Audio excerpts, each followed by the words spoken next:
별이 빛나는 밤에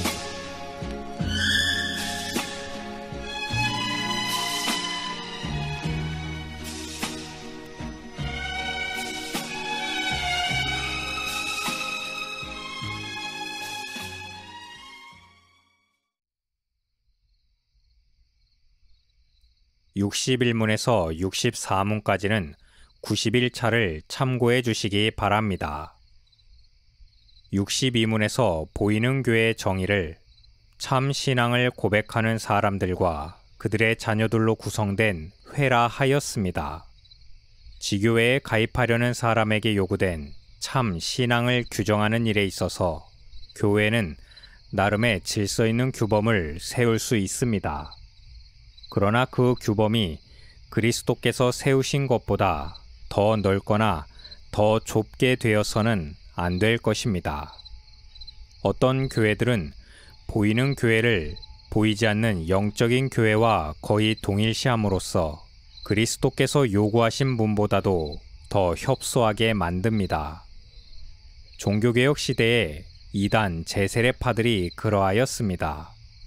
그들은 참 신앙의 한계를 사람이 판단해서는 안 되는 영역까지 침범하는 실수를 범했습니다. 오늘날의 몇몇 이단들도 이와 같아서 지상의 교회와 하늘의 교회를 종종 일치시키는 잘못을 범하고 있습니다.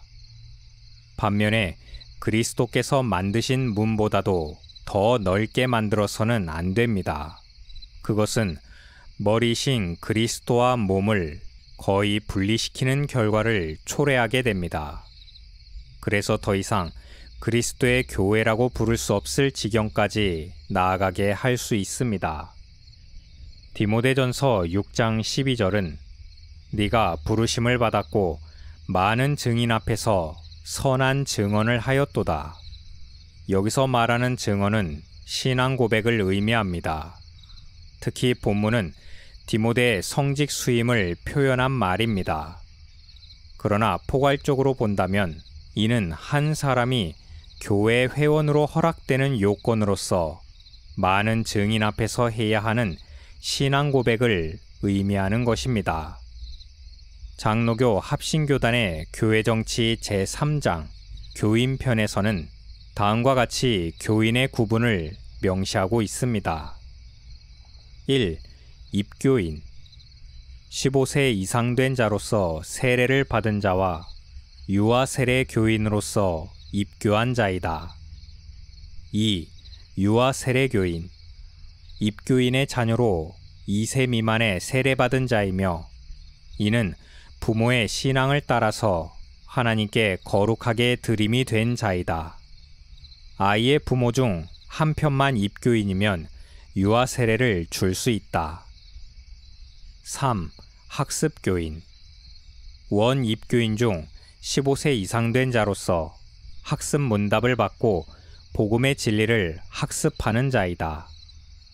4. 원 입교인 학습 문답을 받기 전에 예수를 믿고 공예배에 참석하는 자이다.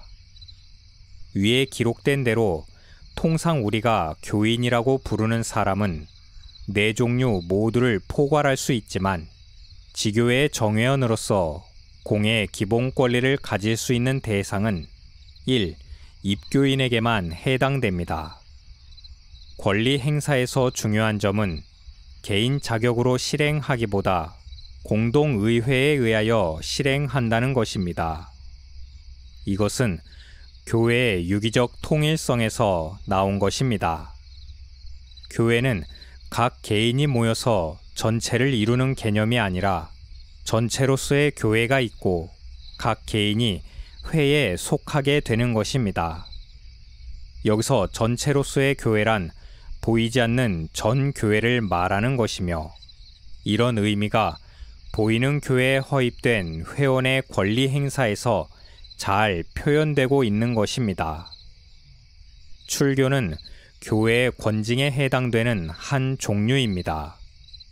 합신교단 헌법 권징조례 제1장 총칙 제4조에는 권징의 의미, 자세, 권징할 범죄, 권징의 종류 등이 있습니다. 여기서 권징의 목적을 보면 진리를 보호하며 그리스도의 권위와 교회의 질서를 유지하고 악행을 제거하고 교회를 정결하게 하며 덕을 세우고 범죄한 자의 영적 유익을 도모한다고 말합니다. 그렇기 때문에 권징의 자세가 벌하는 데 목적을 두지 말고 교훈과 교정과 훈련에 주 목적을 두어야 한다고 말하고 있습니다. 출교는 권징의 종류 가운데 가장 무거운 벌입니다. 권징의 종류에는 경고, 견책, 정직, 면직, 수찬정지, 출교라고 말합니다. 특별히 출교에 대해서는 종시 회개하지 아니하는 자에게만 과한다라고 지목하여 말합니다. 따라서 출교는 그 이하의 권징의 모든 종류를 다 포함하게 되므로 직분을 맡은 자는 모든 직위로부터 파면을 당하게 됩니다. 교회의 권징은 한 개인이 그리스도의 몸인 공회의 한 지체로 허입됨으로써 개인이 아니라 전체 교회가 지향하고 있는 하나님의 영광에 참여하는 것과 마찬가지로 권징의 최고 단계인 출교조차도 출교자는 교회가 지향하는 최고의 목적에 부정적으로 동참하는 것이 됩니다. 그럼에도 권징조례는 출교자에 대하여 성도 중에서 교제가 단절됨을 선언함으로써 그들을 완전히 내치는 것이 아니라 그 후에 하나님께 기도하여 출교당한 자로 하여금 그 죄를 깨닫고 회개하게 되기를 간구하도록 진술하고 있습니다. 이것은 범죄자로 하여금 가시적인 교회에서 출교를 당함으로써 자신의 죄와 허물을 돌이키고 회개하여 다시 영광스러운 교회의 몸이 될 수 있도록 하려는 것입니다. 만일 범죄자가 가시적 교회에서 출교의 징계를 받지 않는다면 그는 자기 죄를 회개할 기회를 얻지 못하게 되기 때문에 하나님으로부터 더 큰 심판을 당할 수 있기 때문입니다. 따라서 교회의 권징은 교회 자체를 위해서나 권징의 대상자 모두에게 유익이 됩니다.